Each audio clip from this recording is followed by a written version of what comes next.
uzi ubwenge cyangwa n'umunyamwuka abona ko ibyo bivugwa ari ukuri cyangwa atari ukuri. Ariko nzi neza ko Imana ishoboye byose. Reka mvuge ngo yenda no kwitwikira muri misa none no kugira ngo twibonere ubuzima. Ngiye bivuga ko ni muri cya kibuga turimo dukinamo cyo kuvuga ngo reka mpemuke ndamuke. Ariko ntabwo twe dukwiye kuba abakozi b'Imana bakina mu kibuga cya mpemuka ndamuke. Ubundi umukozi w'Imana n'umudogiteri uvura imitima. Mudamu wa Theo niwe ufite ikorosi yahuriyemo n'Imana kandi yabonye Imana iracyari kumwe nawe ntabwo izamureka ntabwo izamutererana abantu barahinduka kubera ibihe rero namubwira ngo nakomere akomeze yizere wa wundi yabonye.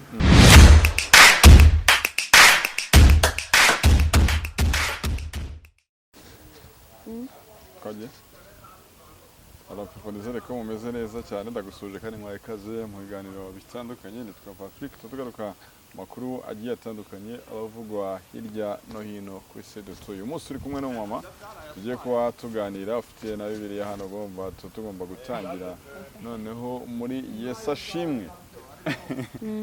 Umeze neza? Ndashima Imana Patrick. Yesu nashimwe. Yesu ahimbaza. Watangira bwira abadukurikiranye. Ndubashuje mu izina rya Yesu. Mahoro Imana nabane namwe ngira ngo nibwo bwa mbere nkore hano hantu. Yitwa Mukamutesi Atanazi ndi umudamu. Tumutware n'abana 6 abahungu 3 n'abakobwa 3. Ariko ku mazina banziho busanzwe biganiro ngena nkora by'ijambo ry'Imana banyita Mama Deborah. Mama Deborah rero niwe tugiye kuba twibanira. Bibiliya irabomboye sinzi ahantu wabomboye kugira ngo tuhahere twigera mu kiganiro cyacu. Katonze dusenga Imana turagushimye inshuti yabira tugwaye icyubahiro tugushimye kugira neza kwawe gukomeye ubuntu bwawe ni neza uburinzi bwawe bwiza bwatubayeho waratunzura turengera ukore muri bitangaza urigaragaza tugushimiye neza yawe n'urukundo rwawe kuko kwa tugenda tubona mwami w'abami tugushimiye ko twongera iminsi yo kugira ngo dutunganye bidatunganyije tugushimiye umunsi mwiza waremye kugira ngo tuvuge ijambo ryawe mwami w'abami nyemerera uzumvira ijambo ryawe ndetse n'izindi nama zose twajya z'ukuri kandi mwami Imana reka mwuka w'Imana agenda asanga buri muntu wese amuhembure tuzi neza ko abantu bose bafite ibikomere byinshi ariko turakwinginze ngo ni wowe uvura ibikomere ni wowe ugira icyo ukora ni wowe ugira icyo urema warangiza ukagikomeza uhamagara ibitari wo bikabaho mwami ibidafite ishusho ukabishusho nyemera buri muntu wese uzumva mwami Imana ibyo tugiye kuvuga ntazaba ari twebwe ahubwo wowe wari ukirwa hejuru urakoze kuri kumwe natwe utangiranye natwe kaza gusozanya natwe mu izina ry'umwami wacu Yesu amen amen. Harabumbuye hasoma Reka dusome ijambo ry'Imana dusanga mu ngoma za 2 ni bice 7 n'umurongo wa 12 haravuga ngo Imana isezeranya ibyiza n'ibibi ngo hanyuma Uwiteka yereka Salomo ninjoro aramubwira ati numvise gusenga kwawe maze nituranyiriza aha hantu ngo habe inzu yo gutambiramo ibitambo ndindamuka nkinze ijuru imvura ntigwe cyangwa nindeka inzige zone igihugu cyangwa nohereza mugiga mu bintu byanjye maze abantu banjye bitiriwe izina ryanjye n'ibicisha bugufi bagasenga bagashaka mu maso hanjye bagahindukira bakareka ingeso zabo mbi nanjye nzumva ndi mu ijuru mbabare ibicumuro byabo mbakirize igihugu uhereye none amaso yanjye azajya areba amatwi yanjye nzajya nyumva gusengerwa ahantu kuko ubu ntoranyirije iyi nzu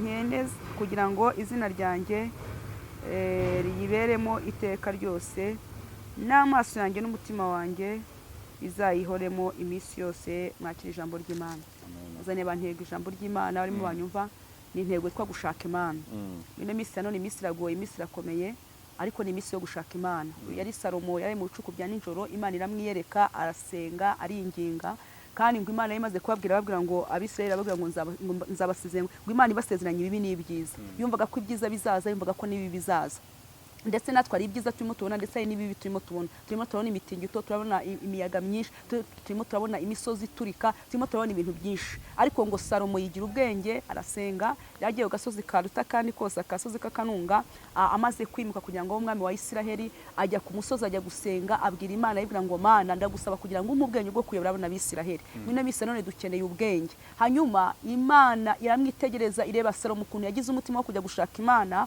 atigeze yanga ko atigeze ajya gusaba ngo abamurwanyije kugira ngo atajya ku bwami ngo abasabire nabi, ahubwo ngo ajya gusaba Imana avuga ngo Uwiteka Imana nyir'ingabo nta kindi kinzanye nje gushaka ubwenge bwo kugira ngo nyobore Abisiraheli. Ngo hanyuma Uwiteka Imana nyir'ingabo ari mu gihugu cyo mu ijuru ngo areba Salomo ukuntu yagize umutima wo gusaka, ngo ahita amubwira aravuga ngo Salomo ngo ibyo waje kunsaba ndabiguhaye, ndetse n'ibindi utansabye ndabiguhaye. Imana ishimwe. Rimwe ngo tujya tusenga ibyifuzo dufite, ariko iby'Imana iduha igiduha ibyo tuyisaba ikaduha n'ibyo tugeze tuyisaba.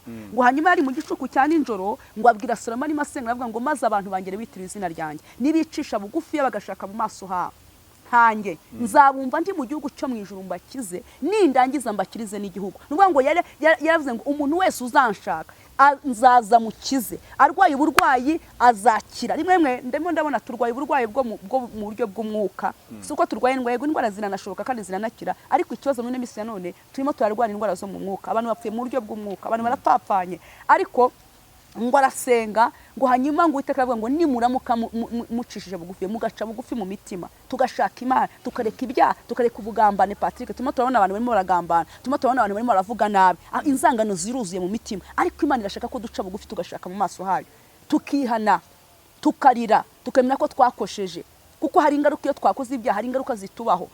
Ariko yaravuze ngo nzabakiza ngo nindangiza mbakirize n'igihugu. Haleluya. Nindangiza nzabahera umugisha igihugu, muzahinga mweze, ibyo muzakora byose bizababera byiza. Ariko kuko twacumuye ntitwashikira ubwiza bw'Imana, hari ibintu tujya dukora by'ibyaha bikagira ingaruka, kuko iyo twacumuye n'igihugu cyacu kigira ingaruka. Ariko ndifuriza umuntu wese uri mu nyumva nashaka Imana. Yesu ashimwe cyane. Haleluya. Avuga ngo nimwicisha bugufiya, arangije ageze ku murongo wa 13 avuga ngo uhereye none amaso yanjye azajya areba n'amatwi yanjye azajya yumva gusenga gusengerwa ahantu. Numva ngo nidusenga Imana izajya itureba.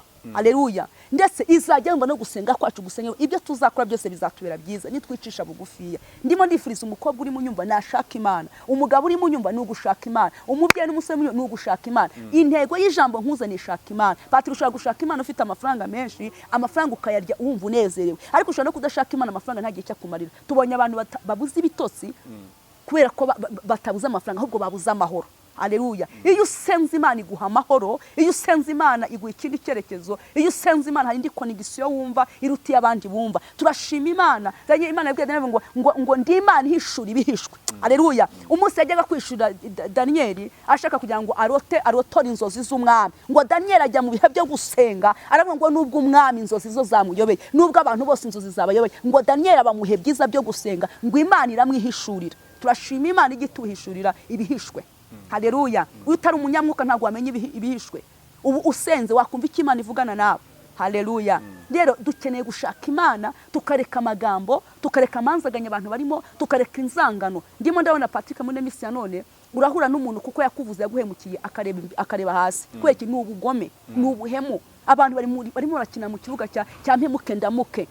Reka nanjye Patrick, reka mwangishe n'isi yose, ariko reka nkubwize ukuri, ndashaka kubwira abantu ukuboko kw'Imana iyo kuri mu muntu. Haleluya. Ukuboko kw'Imana iyo kukuriho nta kintu ba. Yesu ashimwe cyane. Yabwiye kuravuga ngo kuntu ngo nzakujya imbere ahataringaniye nzaharinganira. Ndagira ngo mbwire umuntu wese uri mu nyumva ushaka Imana nta kintu azaba. Kandi ndagira ngo nkubwire ngo Imana ifite ukuboko kujya kuremera ibintu bituremereye, kandi Imana ishoboye byose. Rero umuntu wari mu nyumva intego nari nkuzaniye no gushaka Imana. Basore mushaka Imana, babyeyi mushaka Imana, Imana muzayibona. Ni imisi yanyuma, ni imisi ikomeye, imisi urije abagenzi, imisi byahanuwe turimo turabibona, abantu barimo baricana, inzangano zibaye nyinshi, abantu barimo barikakaza, abantu barimo batagira ukuri. Umuntu ahagarara ntagira ukuri, akumva kandi reka mbabwize ukuri, dufite umutima umushinjacyari wo mutima wacu. Ubu umutima wanjye mfite niwo mushinjacyaha wanjye. Akakubwira atari ko nubwo urimo ukora ibyaha, ariko nyamara umushinjacyaha, nyamara urabeshye. Rero mureke dukizwe neza, tumaramaze, igihugu cyacu kizagira umugisha, igihugu cyacu kizagenderwa bavuga ngo nukuri u Rwanda rufite Imana, niko baririmbye baririmbye. Imana ibaha umugisha. Yego. Yugo kwangisha umuntu abantu. Ngo binjyanye kwa Theogene Nyakwigendera. Yego. Ese iyo umuntu yapfuye ibintu bigenda biboneka nyuma yo gupfa. Bivahe. hanini usanga no kumenya ukuri kwabyo bigoye. Yabyaranye na kanaka, hari n'undi, hari na musaza we, hari na mukuru we, hari na mushiki we, hari na abo bana. Utwo tuburanshe tugenda tuza ku ruhande ariko nyuma y'uko umuntu apfuye. Daniel yavuze ngo bazi Imana yabo ngo bazakomera Imana no gukomera bakora iby'ubutwari. Yaravuze ijambo ryiza cyane, yavuze ngo abantu bazi Imana yabo abo ngabo nibo bazakomera. Ntabwo yavuze ngo bazakomera, ahita ashyira ngo bazakora n'iby'ubutwari. Muri na misi none tugomba gukomera, twamarangiza tugakora n'iby'ubutwari. Niyo mpamvu nakubwira ngo niyanda ni bwa bugome burimo, ni imisi ya nyuma y'ukwikakaza. Satani yaraje yiba abantu ibitekerezo, yiba umutima wo kugirana ubugwaneza n'impuhwe. Nuko ngo Imana yaje, Satani yaraje adukuramo umuntu, kuko ifite umuntu ntabwo ubeshyera umuntu, kuko ufite umuntu ntabwo wajya kuvuga umuntu wapfuye, kuko wapfuye imigabo n'imigambi ye biba byarangiye, nta kibu kimukurikiranye. Ariko kubera ko nyine muri bino bihe bikomeye turimo dukinira mu kibuga cya Mpemuke Ndamuke, nta kintu bintwaye, tukirwa ko turimo dukorera Imana. Kandi ngo hari umuntu uvuga ngo navuze ngo urebe neza, Nicolas yari avuga ngo urebe neza ngo niba ngo reba ko ugihetse umwana, ngo udasanga ngo uhetse umwana ngo ingobye umwana yaragiye, uhetse ingobye umwana yaragiye kera. Rero ni imisi ya nyuma, ni imisi ikomeye. None Patiri, ni gute wavuga umuntu warangije mukamushyingura mukamurangiza, ni gute wasigara umuvuga?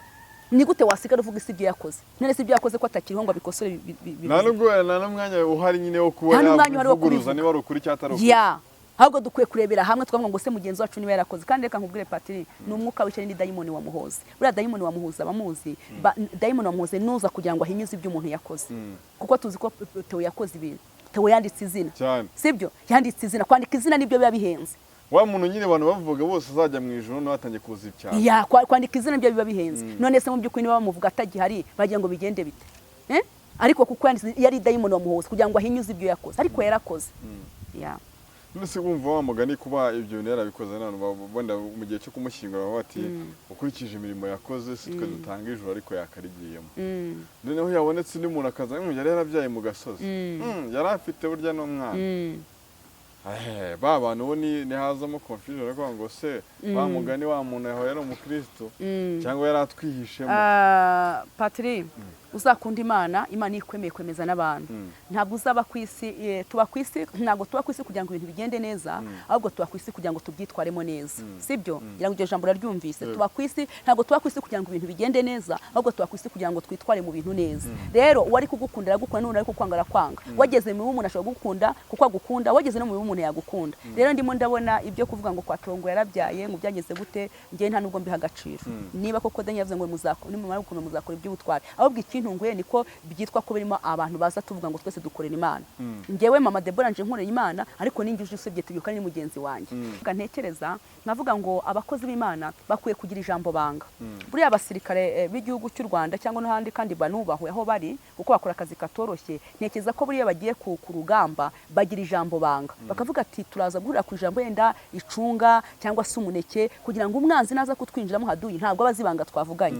Yewe nawe Patrick ni tuza kugenda kuri mugenzi wanjye waciye hano nanjye ciye hirya, mu gihe tuza guhura kugira ngo sinkutanye kuri haduyi wanjye ni kuza kuvuga umuneke, kuko igihe umuneke twawuvuganyeho turaza kuba tubiziranyeho. Niyo mpamvu ndimo mbwira abantu rero bakwiye kugira ijambo banga, kuko Satani niba bateye baritera. Ntabwo twe twari dukwiye kujya kwambika mugenzi wacu wavuze ubutumwa akavuga Imana ariko tukayivuga neza. Ntabwo ariko twari dukwiye kujya kumwambika ubusa, ahubwo twari dukwiye kumurwanira ishyaka. Ukomeje kucyumva ngo wa mukozi w'Imana babantu mwakoranye umurimo nibo basubiramo inyuma noneho bakaza kuvuga bya bintu bakanabitsindagira. Ubwo si ba mugani si ba bantu bihamagaye. Buriya ngo umunyamwuka amenywa n'umunyamwuka. Buriya ntazagira ukweke ujya umunyamwuka nawe mwahura muri tagisi muramenyana. Naho yaba ari hariya hirya imbere ari hariya. Kuko Elizabeth Maria barahuye baramenyana, bose bari batwita amasezerano baramenyana. Rero ndagira ngo nkubwire Imana irahari kandi ikuri. Nta kintu giteye ubwoba uzi ubwenge cyangwa n'umunyamwuka abona ko ibyo bivugwa ari ukuri cyangwa atari ukuri. Ariko nzi neza ko Imana ishoboye byose. Reka mvuge ngo yenda no kwitwikira muri misa none no kugira ngo twibonere ubuzima. Ngiye bivuga ko ni muri cya kibuga turimo dukinamo cyo kuvuga ngo reka Mpemuke Ndamuke. Ariko ntabwo twe dukwiye kuba abakozi b'Imana bakina mu kibuga cya Mpemuke Ndamuke. Ubundi umukozi w'Imana n'umudogiteri uvura imitima. Ntabwo rero waba uri dogiteri uvura imitima ngo ujye kuvura n'amagufwa, ntabwo byashoboka. Rero ntabwo uzaba umukozi w'Imana ujye no kuvangana n'ibindi ujye kumenya inkuru zavuzwe bitavuzwe, ntabwo byashoboka. Rero birakwiye yuko ariko abazi Imana yabo abo bazakomera nyamara gukomera bakora iby'ubutwari. Ariko wenda umuntu yatekereza ngo wa mugore nabonye bivugwa ko yari yarabyaranye na nyakwigendera. Umuntu yakibaza ngo wa mugani umuntu watabarutse umuntu ashobora kuza kumubeshyera. Umuntu watabarutse umuntu ashobora kuza agahimba inkuru yo kumubeshyera. None se Patrick ngira ngo ntabwo ufite imyaka mikeya ntabwo wabona umuntu ubeshya nyuma akazaza gusaba imbabazi. Yego. Rero ariko nibaza nyabo y'umuntu yapfuye byo biba byabaye ibindi nyine nabyo ni ibihe bikomeye. Nanjye nakubwiye ngo ni cya kibuga turimo dukinamo cya Mpemuka Ndamuke. gusa isi kabigana isi buri Imana ifite uko izabigenza nayo ko Imana ihari iri mu ijuru kandi reka tugire ibyahanuwe bisohore. Ibyahanuwe bisohore. Niba warakurikiranye wowe wabonye kuri Maroc ni ugutwika cyangwa harimo ukuri? Njye navuga ko ari ugutwika kubera ko iyo ari ukuri nk'abakozi b'Imana, abakozi b'Imana nyine nakubwiye ngo bagomba kugira ijambo banga. Abakozi b'Imana hari ukundi kuntu bagomba kubigenza naho mugenzi wacu yagira ikibazo, kuko umusirikare ku rugamba yarashwe bamushyira ku ngerageza ko natekereza ko bashaka igituma amaraso atava ngo amushiremo kugira ngo bamwitishe bajye kumushakira ubutabazi bwo kwa muganga, cyangwa se naho yapfuye ntago mujugunya mu gihuru ahubwo mumushyira ku butugu mukamutwara. Sibye ko giye ntago mpamya ko ari byo, ntago ari byo barabeshya. Ntabwo ari byo barabeshya, ariko naho kandi byaba ari nabyo. Ni ukuvuga ngo ntabwo bari bakwiye kujya kumwambika ubusa bimvuga ko ntabyo nigeze mvuga, ntabwo bari bakwiye kujya kuyivuga, ahubwo bari kuvuga ngo mugenzi wacu hari ibyo yakoze, yasengeye abantu barihana, yasengeye abantu barihana. Si byose hari abantu bakishijwe kubwe, yari inshuti ya bose yakoze ijambo ry'Imana, twari dukwiye kubyishimira.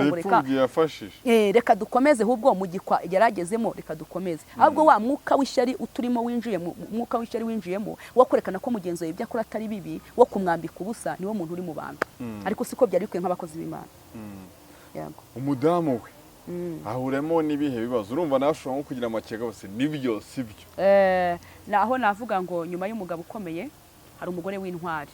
Iyo uri umugore w'umukozi w'Imana ntabwo ugomba kujenjeka, ntabwo ugomba kurakazwa n'ubusa, ntabwo ugomba nawe ugomba gukomera. Nawe ugomba gukomera, ntabwo ugomba guhuha n'umuyaga. Umuntu umukozi w'Imana uwo ari we wese ntabwo ugomba guhuha n'umuyaga, kuko Imana iba yaraguhamagaye ifite imbaraga. Imana iduhamagara turabaswa ariko ntabwo dukoresha turabaswa. Rero ntabwo umugore wato yagomba guhungabana ngo kuko ngo bamuvuze ngo umugabo we ngo yarabyaye, ntabwo ari igitangaza.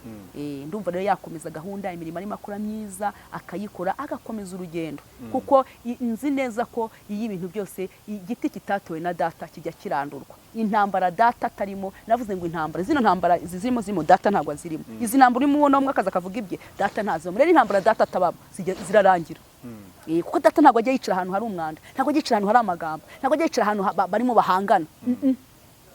Ntabwo ajya haba.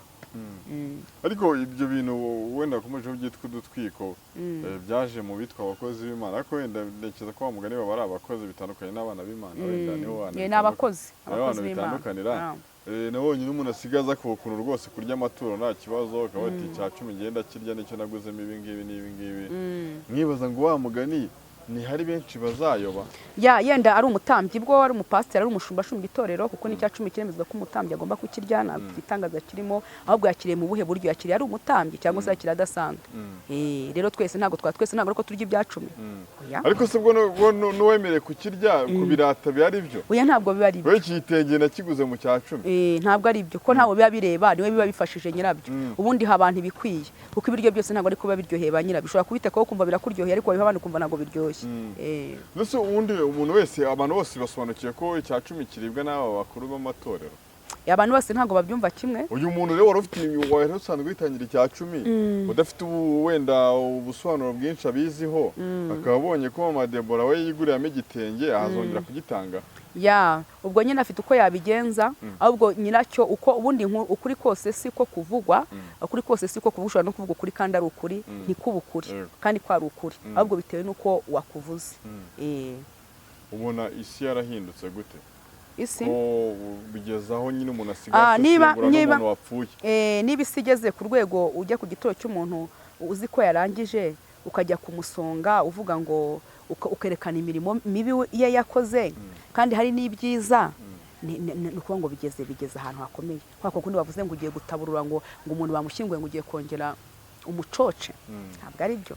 Ni nkaho wavuze ati mbese ni nkaho wamubuze, ni nkaho wamubuze. Ariko n'Imana igira amaboko, n'Imana ikomeye, duhumuriza abantu barimo bareba ibirimo biba, reka bakomeze bisengera Imana. Imana irahari, izatugirira neza.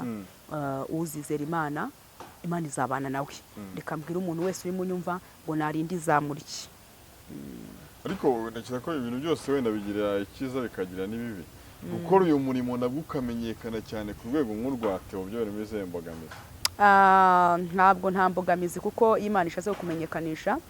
Hari abamenyekanye baragenda mu gihe cyabo, Theo nawe aramenyekana agenda mu gihe cyabo, hari n'abandi bazamenyekana.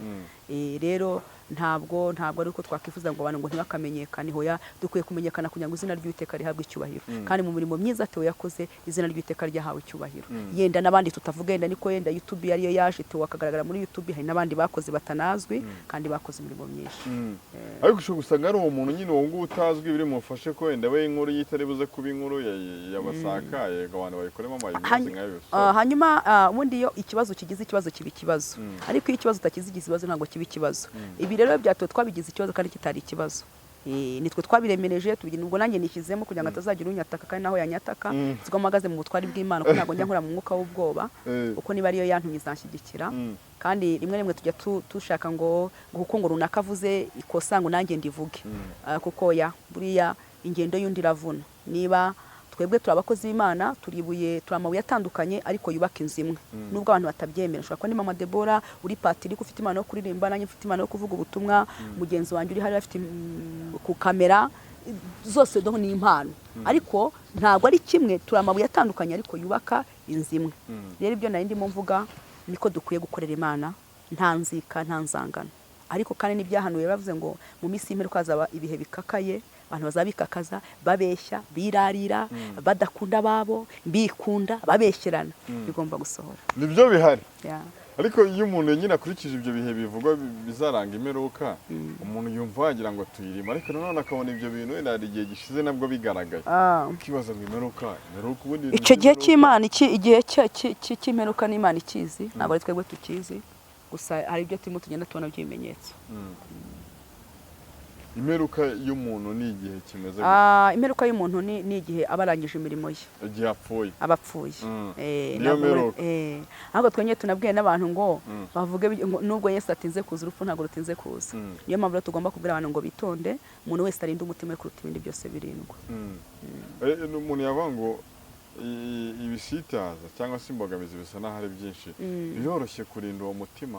Biroroshye kuwurinda, kuko ijambo rivuga ngo umunyabwenge yubatse inzu ye ku rutare, ariko undi yubatse ku rusenyi irasenyuka. Rero dukwiye kubaka inzu zacu ku rutare. Ku rutare ni iki? Ni ukwirinda, ni ukutagenda. Baravuze ngo misi ya nyuma ngo bazaba bavuga ngo Yesu ari hariya, Yesu ari hariya, ariko bavuga ngo ntimuzajyeyo. Ntabwo abantu bose bavuga Yesu ariko bakijijwe. Abantu bose basenga siko bakijijwe, abantu bose bahanura siko bakijijwe. Rero Patrick, twabwira abantu badukurikiranye ngo babe maso basenga. Niryo jambo twababwiye. Gusenga birafasha, gusenga bifungura ijuru, gusenga birakiza. Iyo wegereye Imana nayo irakwegera ikakubwira ibiriho, ibihishwe n'ibihishuwe. Imana ibaha umugisha. Amen. Ikakubwira ibihishwe n'ibihishuwe. Zino social media nawe uzinyuraho, usigaye ubona abitwa abakozi b'Imana bazikoresha gute? Ntabwo zikorwa uko bizaba bikwiye, kuko ntekereza ko ntabwo abakozi b'Imana rero bazijeho bonyine, hari n'abandi baje kumurika ibyabo, impano zabo, kuririmba, hinda gushwana, ariko abakozi b'Imana ntabwo baba babyemera. Hari umurongo tuba tudakwiye kwemererwa, hari ikibuga tuba dukwiye kudakiniramo. Ariko ndivuga ku bakozi b'Imana ko nanjye naje nzundi umukozi w'Imana, tukwiye ko ari ibintu twahindura, tugakora ibidufitiye umumaro, bitadufitiye umumaro tukabireka. Kandi tukaba twemeye ko tukavuga ngo nyuma y'ubu buzima hari ubundi buzima. Ubwo buzima bwa nyuma y'ubu ngubu rero abantu bakwiye kubukorera gute? Bakwiye kubukorera birinda, bakiranuka, batagambana, bamenya ibyabo. Ukavuga ngo mu gihe Imana intije kano kanya, uyu munsi niriwe ariko sinzi ko ndi burare, ariko uyu munsi burakeye ariko sinzi ko buri bwirirwe. Niyo mpamvu navuga ngo abantu barinde imitima yabo. Barinde imitima yabo. Ntabwo byoroshye. Kera wasangaga nyine umuntu niba yatabarutse ubwo nyine byarangiye, inkuru ye yarangiye, ariko aho zino social media ziziye usigaye usanga umuntu asesengura n'ikisha umuntu nuko n'inkuru aho umuntu aciye bigenze gutya, ariko warareba gukareba ukavuga ngo se runaka dusigaye he mateka ye nta mateka ameze gute, reka nanjye ngire mu kirenge cye, yafashaga imfubyi, reka nanjye mbigerageze, yakoraga ibiki, kamegera cyane cyane abakozi b'Imana. Nitwe dukwiye kuba twari nabyerekana, tugahagarara kuri mugenzi wacu tukavuga ngo nukuri yarakoze. Uko njye nawe tuvuze imvugo imwe n'undi akavuga imvugo imwe, nukuri nta mpamvu bitakumvikanamo ngo babiri baruta umwe. Yego, urumva ntekereza ko mugani nicyo cyagakozwe, ariko ntekereza ko umuciro urubanza imirimo umuntu yagize, ariko ushobora gusanga Imana yaguhaye igihe Imana yaguhaye izakikubaza. ariko iyo bigeze kuri ibyo bintu hari abantu bavuga ngo igihe Imana yahaye umuntu hari abantu bavuga ngo umuntu wumvishe byinshi azabazwa byinshi, wumvishe bike azabazwa bike, ariko ugasanga wenda umuntu ashobora kuza kubamo kwirengagiza ibyo byinshi kugira ngo atazabazwa byinshi. Nabyo hari igihe usanga ibintu by'Imana iyo umuntu yabigiyemo nabi bisa naho bimucanga. Kugira ngo ubijyemo nabi rero wabivamo. Buriya kugira ngo uzabazwe ibyo wumvise utabikoze neza, wazabazwa ukavuga ati njye ntabwo nigeze mbimenya. Ubwo byose si ikibazo. Buriya aho kujya buriya ntureba umuntu wibera mu bye noneho n'undi nawe uza akerekana ko ibintu abizi kandi abyica, ikibazo gikomeye. None se uwo muntu wirengagije ibyo bintu ngo atabyumva, ashobora kuba atabyirengagije ahubwo atari kubyumva kuko atarabisobanukirwa. Hari igihe nabwo tutari dukijijwe, tutari tubizi, kumvaga ibintu by'abarokore tukumva bararirimba, ariko natwe hari abantu badusengeraga. Muri cya gihe rero tutari tubizi ntabwo twari kurenganywa, ntabwo ugiye Imana yari kumbaza icyo ntamenye, ntabwo iryo kosa yari kuri Imana n'inyabwenge. None se ubu ngo ushaka kumbaza icyo utambikije Patri, ntabwo ushaka kumbisa ngo umpereza cya kintu kandi utakimbikije, ntabwo wabona urimo wibagiza. Ariko se niba hari insengero haje n'ama YouTube abantu basigaye babwirizaho, wowe nyine ukaba ibyo bintu nyine wumva bitagufasheho byo kuba wajya mu rusengero wenda wanaturiye, ibyo si ukwirengagiza si ubutumwa?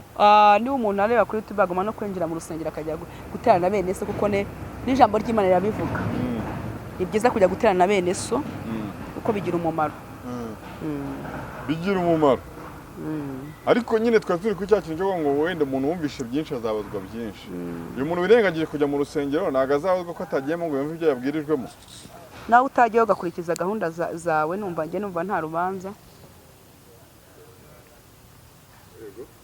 Njye ndumva nta rubanza upfa kuba ukiranuka, ariko njyewe icyiza kuri njyewe ni ukujya mu rusengero. Ni ukujya mu rusengero. Ariko nyine ikintu kiriho ni kimwe. Usigaye usanga ubu ngubu ibintu byaje nyine biragoye kumenya uyu muntu uvuga ubutumwa bwa nyabwo n'umuntu ninde butumwa bwabwo, ninde munyakuri wo gukurikira, ninde uzamenywa n'ufite umwuka w'Imana. Nyine umuntu udukurikiranye utarasobanukirwa kumenya mu madebora agatamenya ko afite umwuka w'Imana. Njyewe ndabazi banywa za Amstel babwiriza, kandi wenda umuntu bakurikirana we nyine abona ari abakirisitu, ariko ngiye kuko wenda namubonye, urumva kuko ngiye namubonye byatumye nyine musobanukirwa, nyine nkamenya ngo Yesu yavuze ngo tuzamenyera ku mbuto zabo. Yesu yavuze ngo tuzamenyera ku mbuto zabo. Ubwo wowe iyo wamubonye wowe biroroshye kumusobanukirwa, ariko wowe undi utaramubona ntabwo yemeye kumusobanukirwa. Ubwo wowe uhishuriwe n'undi raba azahishurwa byanze bikunze. None se Patri, ubu ko ivuga butumwa ukuntu ryatangiye kuri YouTube, abantu bavuga Imana, bavuga ubuhamya, bavuga ibintu ukuntu baciye mu bikomeye bagira ngo bakomeze n'abandi. Buriya twe tuvuga ubuhamya tugira ngo dukomeze n'abandi, sibyo? Kubw'ingabire Imana iba yaraduhaye. Yaduhaye ingabire yo kujya guhumuriza imitima ya benshi, yaduhaye ingabire zo kujya kuvuga ibyo twaciyemo kugira ngo bihumurize n'abandi, sibyo? Ariko kugeza izi saha hari igihe umuntu ashigaza akabeshya ikintu kitari agavuga ubuhamya butari ubwe. Hanyuma Satani rero ikintu nabyo Satani rero nawe rega Satani nawe ararwana, ni umurwanya ariko si umunesha. Hari igihe rero aba ashaka kugira ngo ibyo umuntu yubatse bisenyuke, kugira ngo ikintu yubatse gisenyuke. Yego. Ariko urumva ko bigoye. Yego. Wenda reka dukoreshe ijambo ryitwa kwiyorobeka. Dukoreshe mu madebora nta kibazo. Ushobora kuba ari umuntu ubwiriza mu rusengero, ni umukirisitu, ariko imirimo yo hanze abantu batazi ari mibi. Uyu muntu uza kubona mu rusengero ushobora kumubera icyapa, nyine ukamubwiriza akanakizwa akanayoboka, ariko wowe ntibigire icyo bikumarira. Buriya n'icyapa kiyobora umugenzi kikamugeza ahagiye, ariko cyo kigasigara aho kiri. Yego. None se uyu muntu azasobanukirwa no gute Mama Debora ibintu yakoreye mu rugo? Kandi iyo uri mu rusengero nyine uri muri haleluya n'ibiki? Icyo ni ikibanza Imana ikwiye kubamo, ntabwo ariko tukwiye kugishobora. Uko ngiye Mama Debora ngira ngo Imana niyo niyinzi, ni nayo ifite mu kiganza. Ubwo nabo bose babikora ifite uko izabigenza. Ni nabyo bifitiye ubushobozi azaza bikora. Ntabwo byoroshye. Kino kiganiro bibaza hari igihe twayicumbikisha zangaha agezemo igana. Okay, zose twagicumbishiriza hano Eh, no tukajya kwishakira ikindi kadusenga Imana. nta kibazo. Mwami wacu mu izina rya Yesu Kristo, izina rikora, izina rikomeye, izina rihambaye. Mwami Imana Kristo, umukunzi mwiza, nshuti nziza, isambi itarumba, dusenze buri muntu wese uzumva iri jambo ndetse n'impuguro nyinshi twagiye tujyamo, reka zizamukomeze zimuhere inkomezi zigeza mu gihugu cyo mu ijuru. Urakoze kubikore kubasha mu izina rya Yesu, amen. Amen. Wenda dusoza ubwo nagira ngo ugire ubutumwa ugenera abantu badukurikiranye, ibyo byose wanagenera ariko n'umuryango wote aho ushobye yose. Bino bihe ni ibihe bikomeye, kumva ko uracyarimo na ukwezi umuntu abatarashira agahinda ko kubona umuntu. Ngira ngo umugore wa Tono navuze ngo nyuma y'umugabo ukomeye hari umugore w'intwari. Turi abagore bakozi b'Imana, ntabwo duterwa ubwoba n'ibyo turiho, cyane ko ari ukuboko kw'Imana tuba twarabonye. Mudamu wa Theo niwe ufite ikorosi yahuriyemo n'Imana, kandi yabonye Imana iracyari kumwe nawe, ntabwo izamureka, ntabwo izamutererana. Abantu bo barahinduka kubera ibihe, rero namubwira ngo nakomere, akomeze yizere wa wundi yabonye. Rero Imana ibaha umugisha, n'abandi banteze amatwi nabwira ngo iki ni igihe cyo gushaka Imana, bakumva ibibafitiye umumaro, ibitabafitiye umumaro bakabyihorera. Buri muntu wese akamenya ko nta wundi ntawe bazajyana, buri muntu wese iherezo rye rirahari. Imana ibaha umugisha. Amen.